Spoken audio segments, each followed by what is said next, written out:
Hi Cousinatics! Isa ka rin ba sa favoritang sinigang? Lately, puro sinigang na baka ang nakikita ko sa newsfeed ko. Nag-crave tuloy ako. Tara, samahan niyo ako magluto ng sinigang na baka. So meron ako ditong half kilo na baka, nilagyan ko ng sibuyas, kamatis, asin at tubig. Pinakuluan ko ito hanggang sa lumambot ang karne. At pag malambot na yung karne, nilagyan ko na ito ng patis at sinunod ko na yung gabi. Tinakpan ko para maluto yung gabi. Then pag medyo malambot na, nagdurog ako ng iilan nito para pampalapot ng sabaw. Then nilagyan ko na ng sinigang mix. Hinalo ko lang.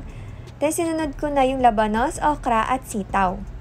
Takpan lang and cook for few minutes. Then pwede nang ilagay yung talong, siling haba at kangkong. At this point, pinatay ko na yung stove para yung sariling init na lang niya yung magluto sa ibang gulay. And it's all done! Diba ganun lang kasimple? Pero may ilang sinigang na baka Cousinatics na ginigisa nila. Ako kasi ayoko nang masyadong mamantika pagdating sa sinigang. Then ayan, tikman na natin Cousinatics. Tara, kain tayo!